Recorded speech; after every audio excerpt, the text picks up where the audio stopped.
అందరికీ నమస్కారం. Python advanced ట్యుటోరియల్స్‌కి స్వాగతం.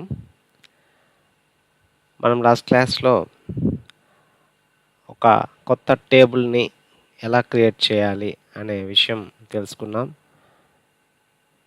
ఈ క్లాస్‌లో అలా క్రియేట్ చేసిన టేబుల్‌ని సపోజ్ మోడిఫై చేయాలంటే ఎలా? అంటే సపోజ్ మనం ఇంకొక కాలమ్‌ని యాడ్ చేయాలి. ఆల్రెడీ ఒక టేబుల్‌ని క్రియేట్ చేసేసాము. అలా క్రియేట్ చేయబడిన టేబుల్‌కి కొత్తగా ఇంకొక అడిషనల్ కాలమ్ క్రియేట్ చేయాలి. లేదా ఉన్న కాలమ్‌ని డిలీట్ చేయాలి. లేదా ఏదో ఒకటి మోడిఫై చేయాలి. ఇలాంటి మోడిఫికేషన్ వర్క్స్ చేయాలి అంటే ఎలా? ఆల్టరేషన్స్ ఎలా చేయాలి? ఎగ్జిస్టింగ్ టేబుల్‌కి ఆల్రెడీ ఉన్న టేబుల్ అనమాట. డేటాబేస్‌లో ఆల్రెడీ మనం ఇంతకుముందు ఒక టేబుల్‌ని క్రియేట్ చేసేసినాం. ఆ టేబుల్‌కి ఒక 5 కాలమ్స్ క్రియేట్ చేసాము అనుకుంటే, సపోజ్ ఒక నీడ్ వచ్చింది. ఇంకొక అడిషనల్ కాలమ్ క్రియేట్ చేయాలి దానికి. ఆ కాలమ్‌లో ఇంకొక డేటా పెట్టాలి. అటువంటి అవసరాలు వచ్చినప్పుడు ఆల్రెడీ ఉండే టేబుల్‌ని ఎలా మోడిఫై చేయాలి? ఎలా ఆల్టర్ చేయాలి? అనే ఒక టాపిక్ ఈ క్లాస్‌లో చూద్దాం. So, altering existing table in database. Simple అండి. నెక్స్ట్ వచ్చే కర్డ్ ఆపరేషన్స్ అన్నీ కూడాను పైథాన్ కోడ్ ఇదే ఉంటుంది. మనకి ఈ బ్లూ లైన్స్ ఇవి చూడండి హైలైట్ చేసి పెట్టాను ఇక్కడ. ఈ కోడ్ మాత్రమే మారుతుందండి. మిగతా అన్నీ కూడాను యాజ్ ఇట్ ఈజ్ అలానే ఉంటాయి. ఓకే. ఇదంతా పైథాన్ కోడ్. బ్లూ కోడ్ తప్ప. ఈ బ్లూ కలర్ లెటర్స్ ఉండేటివి ఇది ఎస్‌క్యూఎల్ లాంగ్వేజ్‌కి సంబంధించిన కోడ్. ఇది ఎస్‌క్యూఎల్ లాంగ్వేజ్ కోడ్. మిగతావన్నీ కూడాను పైథాన్ లాంగ్వేజ్ కోడ్స్ అన్నమాట. సో, మనం పర్పస్‌ని బట్టి ఇక్కడ ఈ కోడ్ మారుతూ ఉంటుంది. క్రియేషన్ అయితే ఒక కోడ్, అప్డేషన్ అయితే అప్డేషన్‌కి సంబంధించిన ఎస్‌క్యూఎల్ కోడ్, డెలీషన్ అయితే డెలీషన్‌కి సంబంధించిన ఎస్‌క్యూఎల్ కోడ్. ఇలాంటివి ఉంటాయి. రీడింగ్‌కి సంబంధించిన SQL code.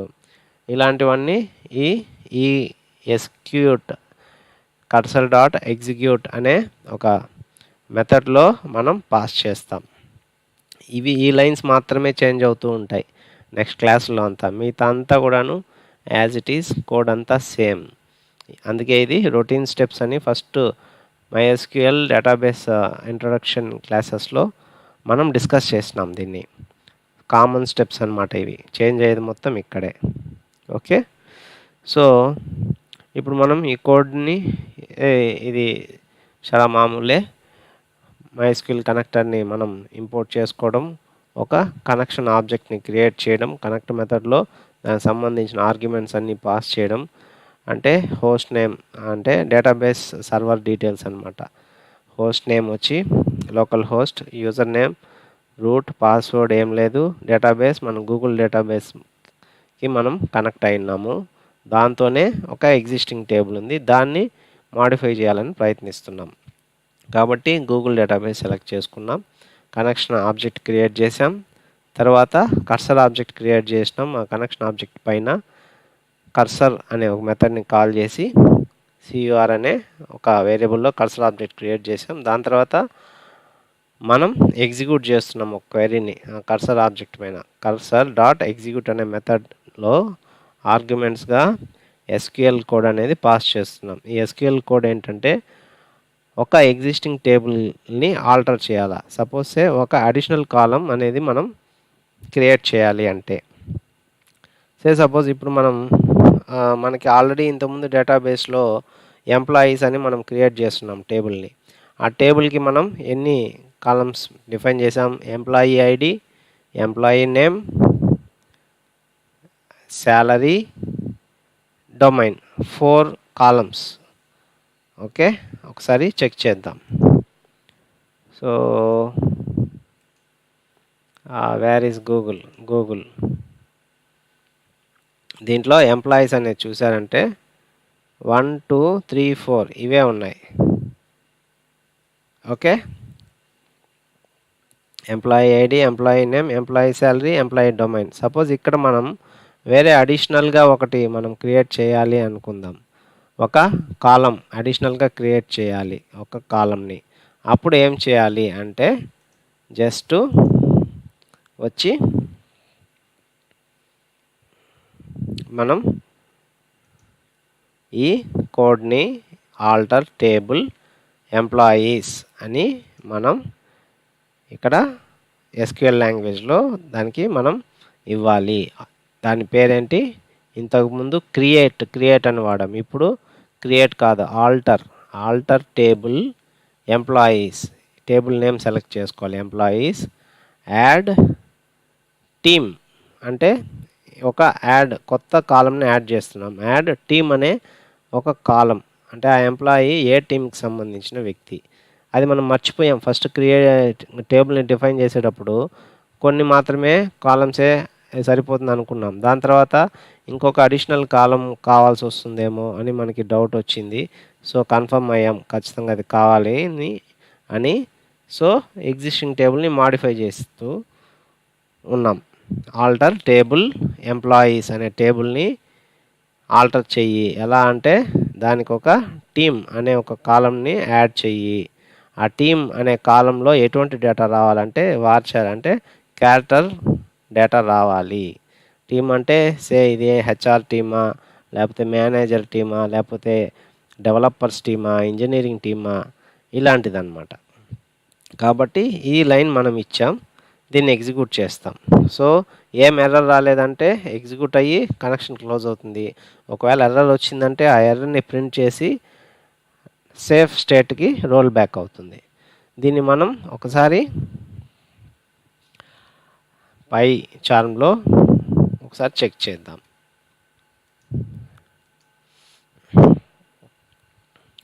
Okay, so this is the code already we have. So MySQL కనెక్టర్ని మనం ఇంపోర్ట్ చేసుకున్నాం. దాని తర్వాత కనెక్షన్ ఆబ్జెక్ట్ని క్రియేట్ చేసాం.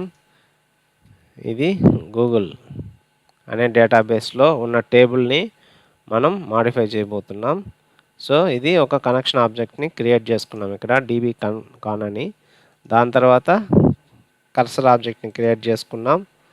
సో దాని తర్వాత ఆ కర్సర్ ఆబ్జెక్ట్ పైన మనం ఎగ్జిక్యూట్ చేయాల్సిన SQL క్వెరీ ఇక్కడ ఇచ్చాం. Alter table employees add team అంటే ఒక టీమ్ అనే కాలంని యాడ్ చేయాలి. ఆ డేటా ఏం రావాలి, వార్చార్ డేటా అంటే క్యారెక్టర్ డేటా రావాలి దాంట్లోకి. దాన్ని మనం ఎగ్జిక్యూట్ చేస్తున్నాం. ఒకవేళ ఇది ప్రాపర్గా ఎగ్జిక్యూట్ అయితే ఆ ఎగ్జిస్టింగ్ ఎంప్లాయీస్కి టీమ్ అనేది లాస్ట్లో ఒకటి యాడ్ అవుతుంది. సపోజ్ ఏదైనా ఎర్రర్ వచ్చిందంటే ఆ ఎర్రర్ని ఎక్సెప్షన్ బ్లాక్ తీసుకొని ప్రింట్ చేసి సేఫ్ స్టేట్కి రోల్ బ్యాక్ చేస్తుంది. దాని తర్వాత ఇక్కడ సేవ్ పెడదాం. ఫైనల్లీ బాగుంటుంది. ఫైనల్గా సపోజ్ ఎర్రర్ వచ్చి అది ఎగ్జిక్యూట్ అయినా ఎర్రర్ రాకపోయి అది ఎర్రర్ వచ్చి ఎగ్జిక్యూట్ కాకపోయినా ఎర్రర్ రాకుండా ఇది ప్రాపర్గా ఎగ్జిక్యూట్ అయినా ఫైనల్గా ఏం చేయాలి, కనెక్షన్ అయితే క్లోజ్ చేయాలి. కాబట్టి దీన్ని ఫైనల్లీ బ్లాక్ అనేది యూజ్ చేస్తారు. సో ఫైనల్లీ బ్లాక్ అనేది ఎక్సెప్షన్ హ్యాండ్లింగ్లో మనం చూసాం చాలా డీటెయిల్డ్గా. ఒకవేళ ఏదైనా డౌట్ ఉంటే ఒకసారి మళ్ళీ ఆ వీడియోని రీప్లే చేయండి. ఓకే, సో దీన్ని మనం ఒకసారి ఎగ్జిక్యూట్ చేద్దాం. Okay, process code finished with exit code 0. Exit code 0 అంటే ఏంటంటే ఏం ఎర్రర్ లేకుండా ఎగ్జిక్యూట్ అయితే 0 వస్తుంది. ఏదైనా ఎర్రర్ వస్తే 1 వస్తుంది ఇక్కడ. సో ఇప్పుడు ఏమి ఎర్రర్స్ రాలేదు. ఇప్పుడు మనం డేటాబేస్లో చెక్ చేద్దాం. వెళ్ళి గూగుల్ డేటాబేస్లో ఎంప్లాయీస్ ఓపెన్ చేద్దాం. Yes, there it is. Team అనేది మనం ఇప్పుడు యాడ్ చేసాం. ప్రోగ్రామ్ రాసి స్ట్రక్చర్ చూద్దాం. Table structure, employee ID, employee name, employee salary, employee domain, ఇవి మనం ఇంతకుముందు పూర్వం క్రియేట్ చేసినవి ఇవన్నీ కాలమ్స్. ఇది కొత్తగా ఆల్టర్ చేసింది. అంటే మనం ఇక్కడ ఈ కోడ్ ద్వారా మనం ఆల్రెడీ ఎగ్జిస్టింగ్ డేటాబేస్ని కాలమ్స్ కాకుండా ఒక అడిషనల్ కాలం అనేది మనం ఇక్కడ దానికి అపెండ్ చేసాము, క్రియేట్ చేసాము. So this is the procedure of altering existing table. Okay. So in the next class మనం యాక్చువల్గా ఇంకా డేటా ఆ టేబుల్లో కాలమ్స్ అనేవి డిఫైన్ చేసాం కదా, ఆ కాలమ్స్లోకి డేటాని ఎలా ఇన్సర్ట్ చేయాలి అనే కాన్సెప్ట్ నెక్స్ట్ క్లాస్లో తెలుసుకుందాం. అంతవరకు సెలవు. నమస్కారం. Thank you for listening.